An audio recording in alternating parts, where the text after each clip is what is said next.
우리에게 주시는 하나님의 말씀은 누가복음 15장 26절에서 32절까지 말씀입니다. 누가복음 15장 25절부터 32절까지 같이 읽겠습니다.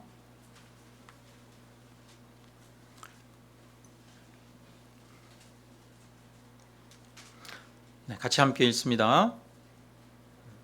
마다들은 밭에 있다가 돌아와 집에 가까이 왔을 때 풍악과 춤추는 소리를 듣고 한 종을 불러 이 무슨 일인가 물은데 대답하되 당신의 동생이 돌아왔음에 당신의 아버지가 건강한 그를 다시 맞아들이게 됨으로 인하여 살진 송아지를 잡았나이다 하니 그가 노하여 들어가고자 하지 아니하거늘 아버지가 나와서 권한대 아버지께 대답하여 이르되 내가 여러 해 아버지를 섬겨 명을 어김이 없거늘 내게는 염소 새끼라도 주어 나와 내 벗으로 즐기게 하신 일이 없더니 아버지의 살림을 장녀들과 함께 삼켜버린 이 아들이 돌아오매 이를 위하여 살진 송아지를 잡으셨나이다. 아버지가 이르매 너는 항상 나와 함께 있으니 내 것이 다 내 것이로되 이 내 동생은 죽었다가 살아났으며 내가 잃었다가 얻었기로 우리가 즐거워하고 기뻐하는 것이 마땅하다 하니라. 아멘. 우리 앞뒤 좌우의 분들하고 인사 나눕시다. 새해 복을 비는 건 좋은 거잖아요. 새해 복 많이 받으세요. 이렇게 한 번 더 다시 한번 인사 나누겠습니다. 불과 몇 주 전에 또 새해 복 많이 받으라고 인사 나눴지만 자주 얘기하면 좋잖아요. 복 많이 받으십시오. 우리 성도님들이랑 같이 얘기하다 보면 그런 얘기를 해요. 자녀를 하나 이상 두신 분들이 그런 얘기를 합니다. 이 4배로 낳은 아들이지만 자녀들이지만 어떻게 그렇게 서로가 다른지 한 배에서 나도 자녀들이 서로가 다르더라 이런 이야기를 합니다. 우리 자녀들은 형제간에도 서로 외모가 다르고 또 성격도 다르죠. 자식이 둘이면 둘 다 다르고 넷이면 넷 다 똑같이 다릅니다. 오늘은 두 아들을 둔 아버지에 대한 이야기예요. 이 집의 두 아들도 서로가 참 많이 달랐어요. 첫째 아들은 마지는 굉장히 순종적인 아들입니다. 집안 일도 잘하고요. 아버지를 잘 돕는 그런 착한 아들이죠. 자기보다도 가족을 위해서 헌신하고 희생할 줄 아는 그런 아들입니다. 그는 사회적인 규범이나 규칙, 전통 이런 것도 잘 따릅니다. 아버지에게 든든하고 힘이 되는 아들입니다.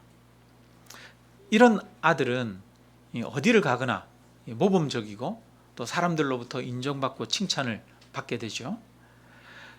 둘째 아들이 있습니다. 그 둘째 아들은 굉장히 좀 독립적이에요. 그리고 가족보다는 자기 실현, 자아 만족이 우선입니다. 그래서 자기가 하고 싶은 것 있으면은 가족을 희생해서라도 꼭 하고야 마는 그런 성격의 자녀예요. 이 아이는 자기가 하고 싶은 것을 위해서는 도덕이나 규칙이나 권위나 이런 것들도 때로는 벗어나기도 합니다. 그는 가끔 사고를 일으켜서 무리를 빚기도 합니다. 이런 아들은 아버지의 걱정거리가 되기 쉽죠. 바로 이 둘째 아들이죠. 이 둘째 아들이 아버지에게 유산을 미리 달라고 떼를 씁니다. 이 당시에 유산은 아버지가 돌아가실 때 물려주는 겁니다. 요즘도 마찬가지죠. 아버지가 정정하게 살아계시는데 아버지 저 유산 주세요 이러면 아버지 입장에서는 참 난감하고 괘씸하잖아요. 그런데 이 아들이 아버지한테 아버지 저 유산 물려주세요 그렇게 졸라서 떼를 쓴 거예요. 그래서 아버지가 마지못해서 유산을 물려줍니다.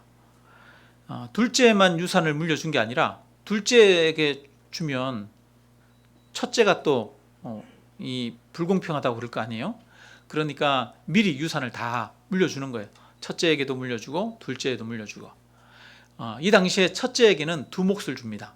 그리고 둘째에게는 한 몫을 주죠. 다른 아들에게는. 그래서 3분의 2는 첫째가 가져가고 3분의 1은 이제 둘째가 가져가게 됩니다. 그런데 이 둘째 아들이 얼마 지나지 않아서 아버지한테 받은 땅이랑 짐승들이랑 재산을 다 처분해가지고 돈을 챙겨서 먼 나라로 떠났습니다. 농부에게 있어서 땅은 생명과 같습니다. 원래 농부들이 땅 파는 거를 정말 가슴 아파하죠. 한 푼, 두 푼 모아가지고 정말 애를 써서 땅을 사가지고 그걸 가지고 평생 일구면서 농사를 짓습니다.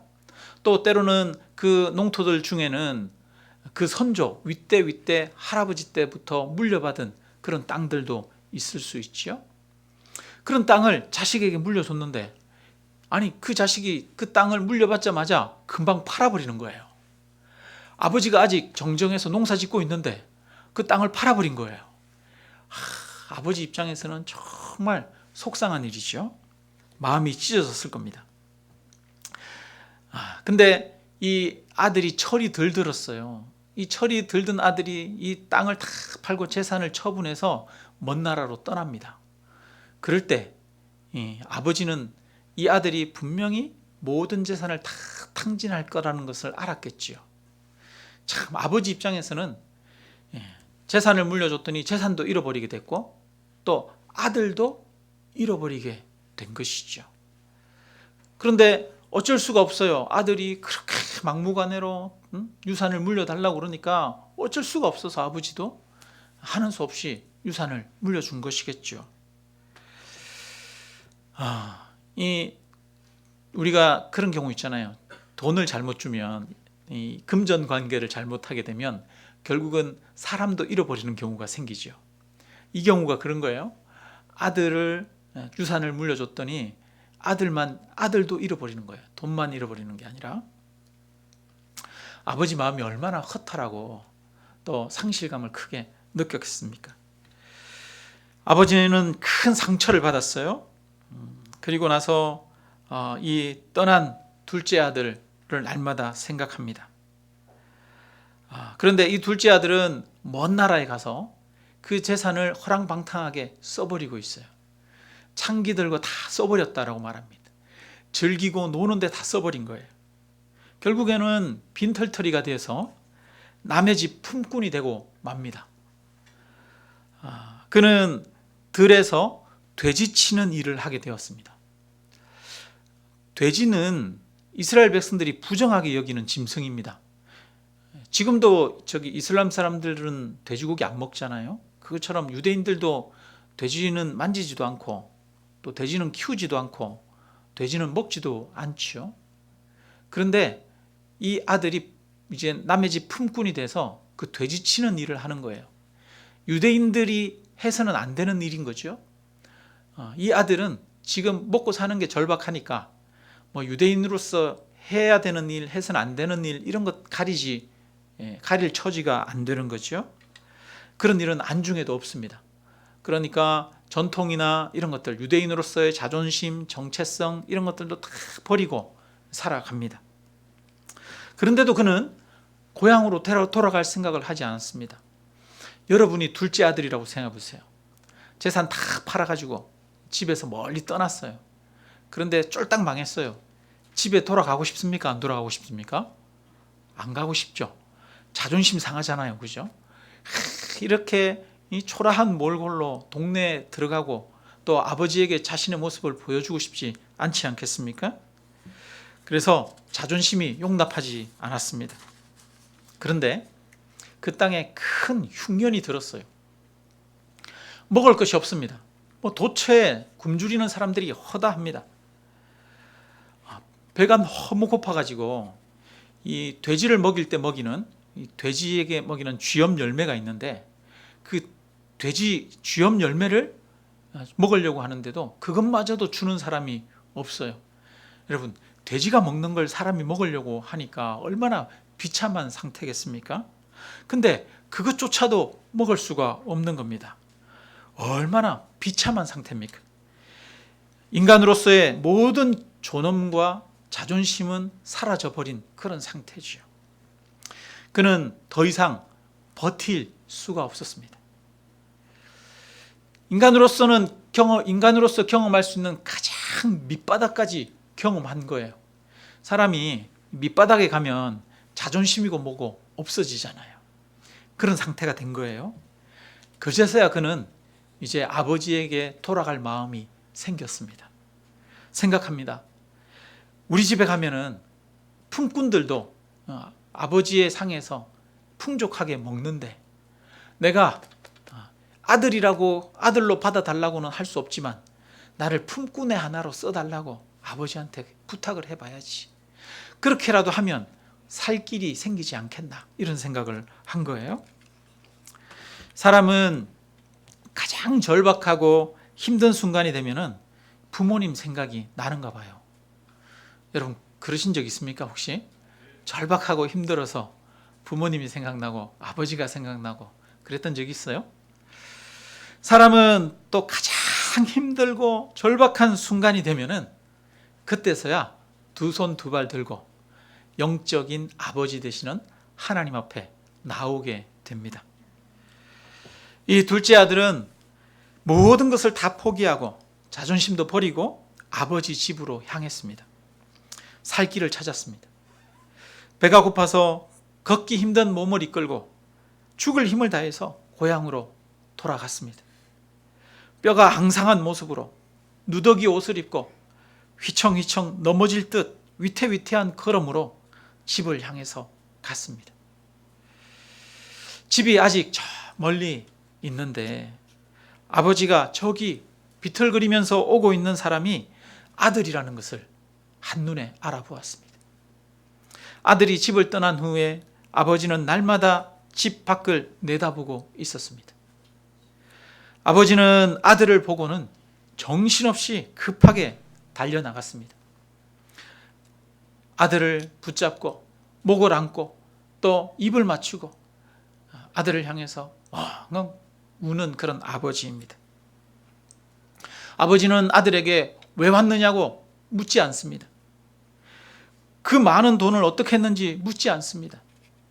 어디서 무엇을 했는지 묻지 않습니다.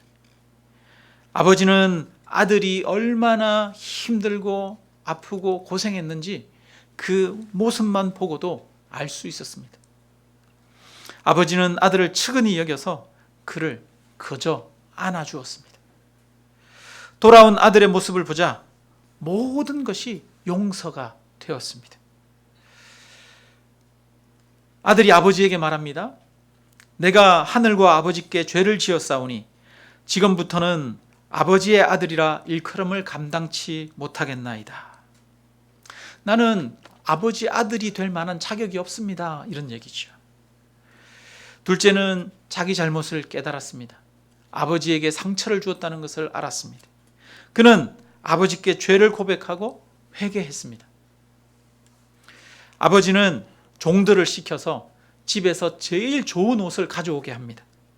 옷을 입히고 손에는 가락지를 끼우고 발에 신을 신겼습니다. 집에서 제일 좋은 옷을 입혔다는 것은 아버지의 옷을 주었다는 겁니다. 이것은 너는 내 아들이라는 거죠.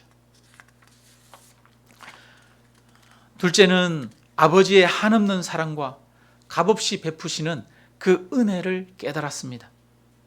아버지가 나를 얼마나 사랑하시는지 알게 된 것이죠. 둘째 아들은 아버지의 사랑 앞에 마음이 녹아내렸습니다. 아마 아버지의 사랑에 감동해서 아버지의 품에 안겨서 엉엉 울었을 것 같습니다. 아버지는 아무 조건 없이 아들을 받아들입니다. 아들이 살아서 돌아온 것만으로도 기뻤습니다. 살진 송아지를 잡아서 온 동네 잔치를 열었습니다. 이것이 아버지의 마음이죠. 아들이 못된 짓을 하고 허랑방탕한 삶을 살아도 범죄를 저질러도 아버지는 아들을 사랑합니다. 아들이 아버지를 모욕하고 상처를 주고 재산을 낭비해도 아버지는 아들을 사랑합니다. 이것이 우리를 향하신 하나님 아버지의 마음입니다. 하나님은 저와 여러분을 값없이 그저 사랑하시는 줄로 믿습니다. 우리에게 아들의 옷을 입히시고 자신의 옷을 입히시고 우리를 거룩하다, 의롭다, 너는 내 아들이라 말씀하시는 하나님이신 줄 믿으시기를 주님의 이름으로 축원합니다. 우리는 모두 하나님을 떠난 이 둘째 아들과 같은 사람이지만 우리가 세상에서 넘어지고 쓰러지고 지치고 힘들어 두 손 들고 다시 하나님께로 돌아갈 때 하나님은 우리의 모든 것을 용서하시고 사랑으로 품어주십니다.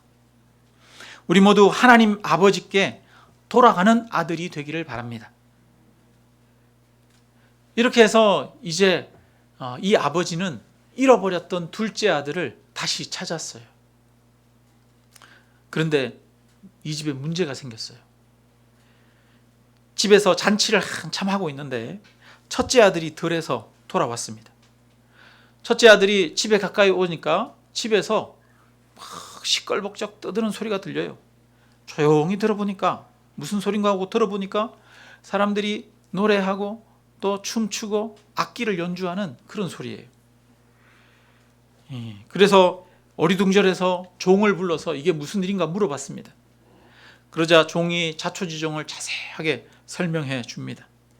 첫째 아들은 동생이 돌아왔고 아버지가 그를 위해서 잔치를 베풀었다는 얘기를 듣고 화가 머리 끝까지 치솟았습니다. 나는 한 번도 아버지 속을 썩인 적이 없고 나는 오늘도 이렇게 밭에서 열심히 죽도록 일하고 돌아왔는데 그 고생한 나날들이 억울하고 분했습니다. 첫째 아들은 집에 들어가고 싶지 않았어요. 아버지 얼굴도 동생 얼굴도 보고 싶지가 않았습니다. 그래서 집에 들어가지 않고 바깥을 배회하고 있습니다. 아버지를 원망하고 동생도 미워했습니다. 아버지는 집에 들어오지 않는 이 첫째 아들을 찾으러 집 밖으로 나가게 됩니다. 그리고 그를 붙들고 같이 들어가자고 권합니다. 아버지에게는 둘째 아들도 소중한 아들이고 이 첫째 아들도 너무나 소중한 아들입니다. 사랑하는 아들이죠. 첫째 아들이 억울하고 분한 마음에 화가 나서 아버지에게 따져서 묻습니다. 내가 여러 해 아버지를 섬겨 명을 어김이 없거늘 내게는 염소 새끼라도 주어 나와 내 벗으로 즐기게 하신 일이 없더니 아버지의 살림을 창녀들과 함께 삼켜버린 이 아들이 돌아오매 이를 위하여 살진 송아지를 잡으셨나이다. 어떻게 이럴 수가 있습니까? 나한테 어떻게 이럴 수가 있습니까? 아버지한테 따지는 거죠. 여러분, 이 당시에 송아지를 잡는 일은 흔한 일이 아니에요. 유목 사회에서도 짐승을 잡는 일은 아주 큰 어떤 일이 있을 때 잡는 거죠. 왜냐하면 짐승은 항상 사람들이 먹지 못하는 풀이나 이런 걸 먹어서 젖이나 이런 것들을 사람이 먹을 수 있는 것들을 주기 때문에 짐승을 죽이면 그 다음에는 젖이나 이런 걸 얻을 수 없잖아요. 그래서 최대한 짐승을 죽이지 않는 거죠. 부득이한 경우만 짐승을 잡습니다. 짐승을 잡아도 첫째는 양이나 그 다음에 염소를 잡아요. 그런데 지금은 뭐를 잡았어요? 살진 송아지를 잡았다는 거예요. 그러니까 이 둘째 아들이 돌아온 거를 아버지가 얼마나 기뻐했는지 알 수 있어요. 그리고 아주 동네 큰 잔치를 배설한 것을 알 수 있습니다. 지금까지는 나를 위해서 염소 새끼 한 마리도 안 잡아주더니 살찐 송아지를 이 아들을 위해서 잡는다니 이게 말이 됩니까? 그러면서 아버지한테 따지는 거예요. 첫째 아들은 아버지가 불공평하게 느껴졌어요. 지금까지 나는 더 많이 수고하고 더 많이 고생했는데 그래서 나는 더 많은 대접을 받아야 되는데 그런 대접을 받지 못했다는 생각이 든 겁니다. 그는 잃었다가 다시 찾은 아들을 다시 찾은 그 아버지의 마음을 헤아리지를 못하고 있어요. 값없이 베푸시는 아버지의 사랑을 모르는 것이죠. 그는 지금 자기가 누리고 있는 것도 자기가 열심히 일했기 때문에 그 대가로 얻은 거라고 생각을 하는 거죠. 아버지는 첫째 아들도 사랑합니다. 첫째 아들이 실수하고 잘못해도 사랑하겠죠. 첫째 아들이 일을 열심히 해가지고 사랑하는 게 아니에요. 첫째 아들을 아들이기 때문에 사랑하는 거죠. 그런데 첫째 아들은 뭐라고 생각합니까? 아버지가 날 사랑하는 건 내가 열심히 일해서 그런 거야 라고 생각하는 거죠. 그리고 내가 열심히 일했기 때문에, 동생보다 더 이 집안을 위해서 헌신했기 때문에 나는 동생보다 더 많은 걸 받아야 돼, 이런 생각을 하고 있습니다. 첫째 아들이 분노하는 것은 옳지 못합니다. 아버지가 그 아들에게 말합니다. 너는 항상 나와 함께 있으니 내 것이 다 네 것이지 않느냐, 이렇게 말합니다. 여러분, 이 첫째 아들이 아버지로부터 많은 것을 받았어요, 받지 않았어요? 3분의 2의 유산을 받았잖아요. 여러분, 이 첫째 아들이 받은 유산은 이 첫째 아들이 많이 애써서 노력해서 받은 겁니까? 그저 값없이 물려받은 것입니까? 아버지로부터 그저 값없이 받은 거잖아요. 그러니까 이 첫째 아들이 분노하는 것은 옳지 못한 거예요. 첫째 아들도 아버지로부터 값없는 사랑을 받았습니다. 그런데 그는 자신이 노력해서 받았다라고 생각을 합니다. 그래서 동생을 향해서 원망하고 또 아버지를 향해서도 분노하고 있습니다. 여러분, 이때 아버지의 마음은 어떨까요? 아버지의 입장에서 한번 생각해 봅시다. 사랑하는 둘째 아들이 돌아와서 너무 기뻤지만 이 일로 인해서 첫째 아들이 굉장히 화가 나 있어요. 아버지가 원한 것은 첫째 아들이, 둘째 아들이 돌아온 것을, 동생이 돌아온 것을 보고 함께 기뻐하고 함께 즐거워하는 것입니다. 그래서 이렇게 말합니다. 32절, 이는 내 동생이 죽었다가 살아났으며 내가 잃었다가 얻었기로 우리가 즐거워하고 기뻐하는 것이 마땅하다 하니라. 아버지의 마음은 두 아들이 아주 사이좋게 화목하게 지내기를 원하는 것이요. 내가 사랑하는 아들입니다. 첫째 아들도 사랑하고 둘째 아들도 사랑합니다. 둘째 아들이 실수했지만 첫째 아들이 그 둘째 아들의 허물을 덮어주기를 바랬겠죠. 이 첫째 아들은 아버지의 사랑을 모르고 있어요. 그는 아버지를 진심으로 사랑하지도 않았고 아버지를 이해하지도 않았습니다. 첫째 아들도 둘째 아들처럼 아버지의 재산에 더 많은 관심이 있었던 것이죠. 아버지가 동생을 받아들여서 동생으로 인해서 자기에게 손해가 미칠까 봐 염려한 것입니다. 이 둘째 아들은 아버지의 재산을 얻는 방법이 달랐던 거예요. 첫째 아들은 아버지에게 떼를 써서 유산을 얻는 아들이었고, 둘째 아들은 아버지 말을 잘 듣고 잘 보여서 열심히 일해서 유산을 받는 그런 스타일이었죠. 그러나 관심은 아버지의 유산에 있었던 거예요. 아버지의 마음을 헤아리지 않았던 것입니다. 여러분, 앞으로 이 가정이, 여기까지 성경은 이야기하고 있어요. 자, 그러면 앞으로 이 가정이 어떻게 될 것 같습니까? 이 가정이 화목할 것 같습니까? 아니면 이 가정이 여러 가지 분란이 많이 생길 것 같아요? 대부분 이런 경우에는 그 다음에 여러 가지 갈등이 생기죠. 첫째 아들이 둘째 아들을 향해서 비난하겠죠. 네가 이 집을 위해서 한 게 뭐가 있어? 내가 이 집을 위해서 얼마나 고생했는지 알아? 둘째 아들을 향해서 원망하고 비난할 겁니다. 그러면서 자기가 한 수고와 헌신에 대해서 내세우게 될 겁니다. 동생은 그런 형 앞에서 기가 죽겠죠.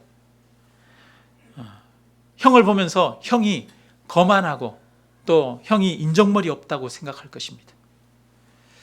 아버지는 그렇게 싸우는 두 형제를 보면서 가슴 아파하겠죠.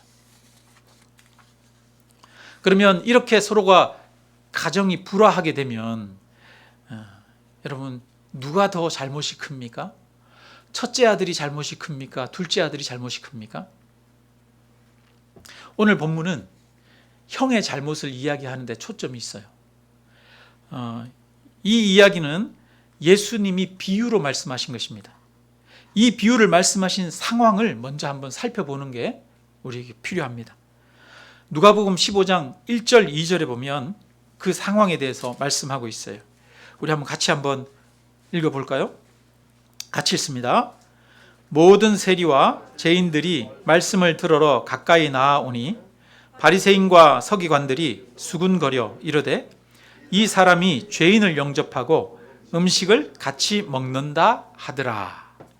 예수께서 그들에게 이 비유로 이르시되, 이렇게 말해요.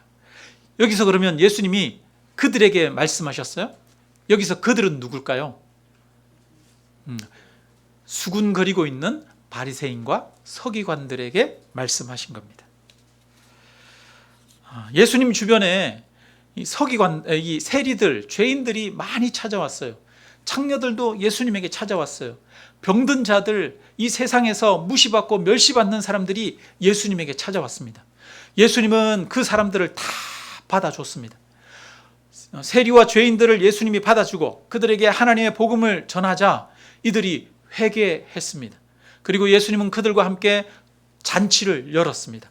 함께 즐거워하고 함께 기뻐했습니다. 이 세리와 죄인들은 마치 이 탕자와 같은 사람들이죠. 둘째 아들처럼 아버지 집을 나갔다가 돌아온 아들과 같은 사람들이 이 세리와 죄인들이죠. 근데 바리새인들은 그 모습을 보면서 마음에 들지 않았어요. 저런 세리와 저런 죄인들과 어울리다니, 그러면서 비난했습니다. 바리새인과 서기관들은 누구에 해당이 될까요? 첫째 아들에 해당되는 사람들이겠죠.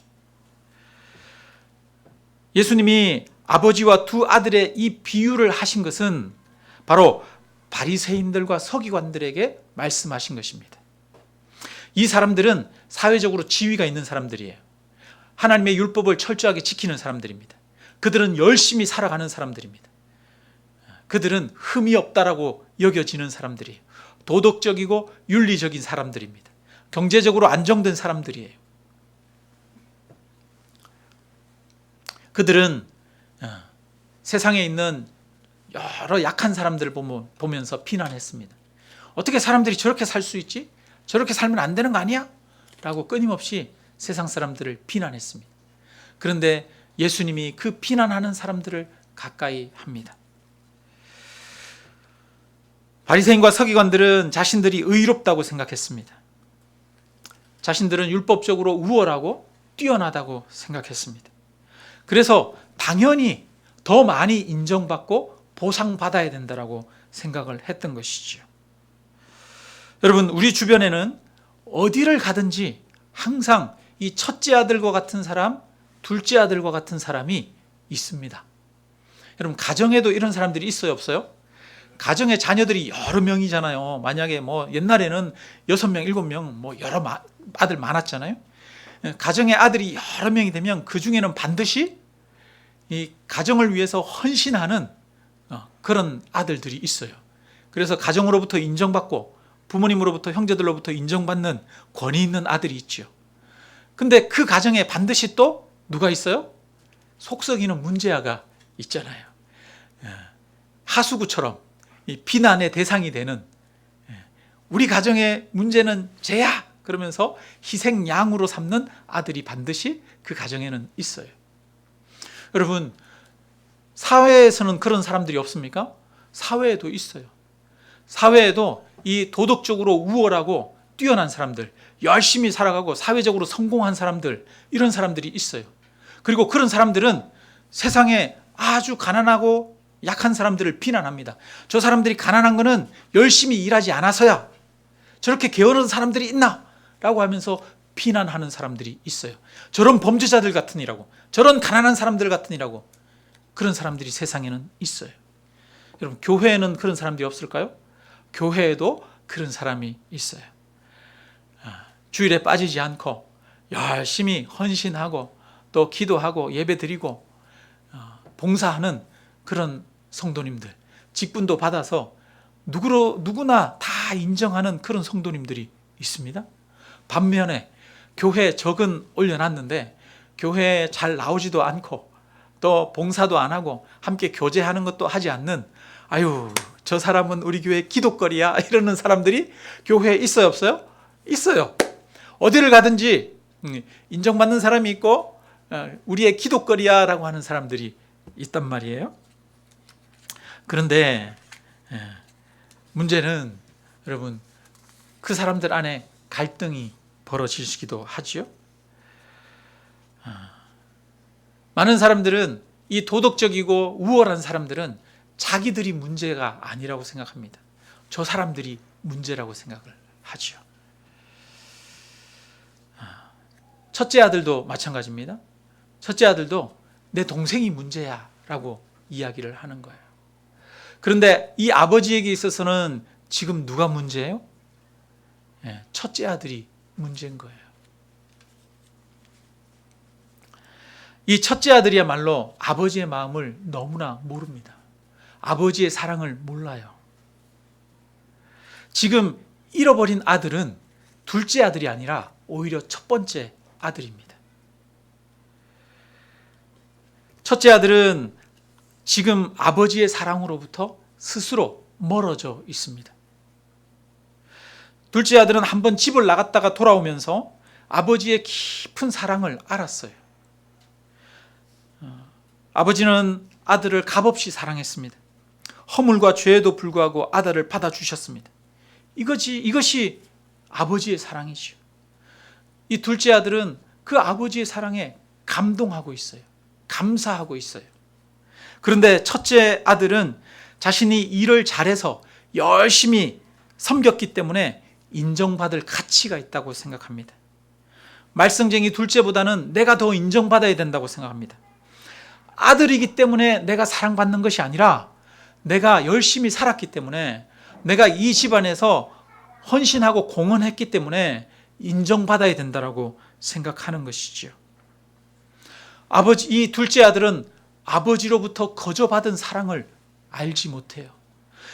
거저받았는데도 불구하고 자기가 노력해서 받았다라고 생각해요. 여러분, 이런 사람들이 세상에 얼마나 많이 있습니까? 예를 들어 봅시다. 예를 들어서 어떤 사람이 공부를 잘해서, 예를 들어서 서울대학교에 수석으로 입학했어요. 서울대학교에 수석으로 입학한 사람은 감사하다, 내가 한 것이 없음에도 불구하고 내가 은혜로 내가 합격했다, 이렇게 생각할까요? 아니면 내가 똑똑해서 내가 열심히 노력해서 내가 합격했어, 이렇게 생각할까요? 내가 열심히 노력해서 또 공부를 진짜 죽자 사자 공부를 해서 나는 이 학교에 합격했어, 이렇게 생각할 가능성이 많죠. 그러면서 공부 못하는 사람들을 보면 어떻게 저렇게 공부를 못할 수가 있지? 비난할 수가 있어요. 여러분, 그런데 한번 생각해 보세요. 그 사람처럼, 서울대 수석 합격한 그 사람처럼 열심히 공부했는데도 불구하고 합격 못하는 사람들이 있을까요, 없을까요? 있어요. 공부해도 안 되는 사람들이 있어요. 공부하고 싶었는데도 공부할 만한 여건이 안 되는 사람들이 있어요. 서울대 수석으로 합격한 그 사람은 자기가 잘나서 자기 노력으로 순수하게 합격한 것 같지만 그게 아니죠. 기본적으로 그는 공부할 여건이 된 거예요. 그리고 공부할 수 있는 머리를 부모님으로부터 값없이 물려받은 거지요. 서울대 수석으로 합격한 사람은 은혜로, 사실은 많은 은혜를 받았기 때문에 서울대에 수석으로 합격한 것이죠. 이 세상에 지도자들 중에 많은 사람들이 그런 거예요. 성실하게 살아가고 윤리적이고 도덕적으로 살아가는 사람들, 사회에서 성공한 사람들, 자기의 힘과 자기의 노력으로 성공했다라고 말하지만, 여러분, 성공할 수 있었던 이유 중에 더 큰 것은 하나님의 은혜예요. 시기와 우연이 그에게 겹쳐 주었기 때문이고요. 누군가가 성공할 수 있는 여건이 받쳐졌기 때문이에요. 만약에 그런 여건이 안 된다면, 하나님의 은혜가 없다면 제 아무리 열심히 노력해도 성공할 수가 없겠죠. 그는 성공할 수 있을 만한 지력이 있고 체력이 있고 능력이 하나님으로부터 부어진 것이죠. 그래서 사실은 알고 보면 모두가 다 하나님의 은혜예요. 아버지의 은혜죠. 이 첫째 아들도 아버지의 값없는 은혜를 받은 거예요. 그렇지 않습니까? 그는 3분의 2나 되는 재산을 물려받았잖아요. 유산은 자기가 얻은 겁니까? 아니죠. 아버지가 물려주신 거예요. 그저 받았어요. 그저 받았는데 자기 힘으로 얻었다고 생각을 하는 거죠. 이런 사람은, 바리새인과 서기관과 같은 이런 사람들은 마음에 감동이 없어요. 감사가 없어요. 반대로 끊임없이 다른 사람들을 보면서 불평하고 원망하고 비난하게 될 가능성이 많이 있습니다. 여러분, 교회의 문제를 일으키는 사람들 중에 열심히 신앙생활을 안 하는 사람들이 교회의 문제를 일으킬까요? 열심히 신앙생활을 하는 사람들이 교회의 문제를 일으킬까요? 여러분, 열심히 신앙생활을 하는데 하나님 아버지에 대한 감사와 은혜가 없이 율법적으로, 내 노력으로, 내 의로 신앙생활하는 종교적인 사람들이 사실은 문제를 일으키는 거죠. 저 사람들은 왜 저런 거야? 끊임없이 불평하고 원망하고 비난하게 되는 거예요. 여러분, 이 세상의 문제는 잘난 사람들이 문제를 많이 일으킵니까? 못난 사람들이 문제를 많이 일으킵니까? 이 세상에 여러분, 큰 도둑은 잘난 사람이에요? 못난 사람이에요? 여러분, 못난 사람들, 여러분, 그냥 아무 힘이 없는 그냥 노동자들이 이 세상을 어지럽게 하고 고통스럽게 하는 게 아니죠. 이 세상을 어지럽게 하고 고통스럽게 하는 사람들은 오히려 똑똑하고 높은 지위에 있고 많은 것을 가진 사람들이 타인에게 많은 피해를 끼치죠. 많은 것을 헌신하고 많은 수고를 하는데 관계를 파괴하고 아픔을 가져오는 사람들이 있어요. 왜 그렇습니까? 왜냐하면 하나님의 사랑과 은혜가 마음 가운데 없기 때문이에요. 아버지의 마음을 모르기 때문이죠. 교회도 마찬가지입니다. 아버지의 마음을 알아야 돼요. 하나님이 값없이 날 사랑하신다는 것을 알아야 됩니다. 내 안에 하나님의 은혜와 사랑이 흘러야 합니다.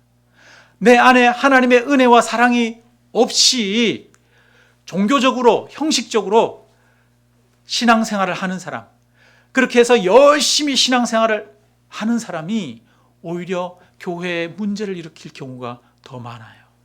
그의 마음에는 원망이 있습니다. 비난이 있습니다. 사람들을 향해서 책망합니다. 그래서 관계를 파괴시키고 화평을 깨트리는 경우가 많은 것이지요.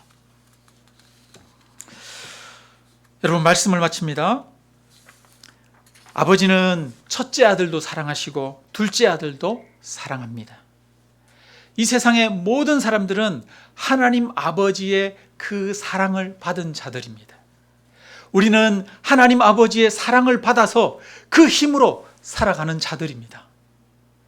우리는 하나님의 사랑을 알아야 합니다.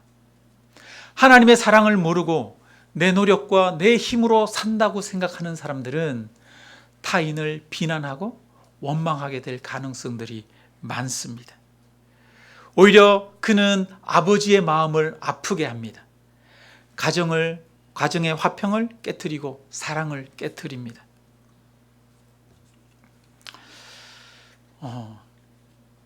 이 둘째 아들은 그 아버지의 재산을 팔아가지고 나가서 허랑방탕하게 살았죠. 그래서 아버지의 마음을 아프게 했어요.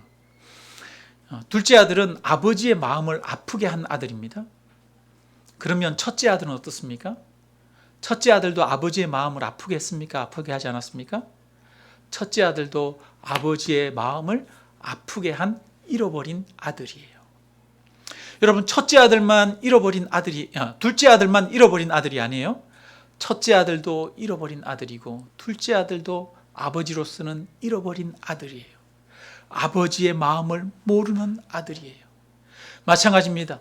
우리 모두가 사실은 하나님 아버지 앞에서 잃어버린 아들과 같습니다. 누군가 좀 더 열심히 있고 열심히 없는 차이가 있겠지만 우리는 모두 하나님 아버지 앞에서 죄인이고 하나님 아버지의 사랑의 마음을 모르는 자들이었습니다.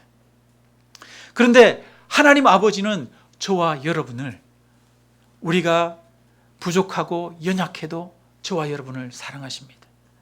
첫째 아들이 부족하고 연약해도 그 아들을 찾아서 가시는 분이 아버지고, 둘째 아들을 한없이 기다리는 분이 아버지입니다. 그래서 하나님은 저와 여러분을 값없이 사랑하시는 하나님이신 줄 믿으시기를 주님의 이름으로 축원합니다. 우리의 마음에는 하나님 아버지로부터 받은 사랑의 마음이 흘러야 합니다. 우리의 마음에는 은혜가 있어야 합니다. 사랑과 은혜가 없이 살아가는 것은 이 세상을 아름답게 만들 수 없습니다. 사랑과 은혜가 없이는 화평하게 만들 수가 없습니다. 여러분, 오늘은 설날 명절이에요. 여러분, 이 설날 명절에 우리가 어떻게 가족 안에서 함께 화평할 수 있습니까?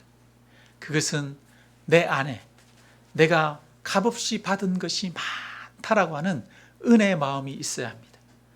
나는 하나님으로부터 값없이 용서받았고 사랑받았다라고 하는 마음이 있어야 합니다. 이 은혜가 있을 때 형제들 간에도 서로 화목을 이룰 수 있습니다.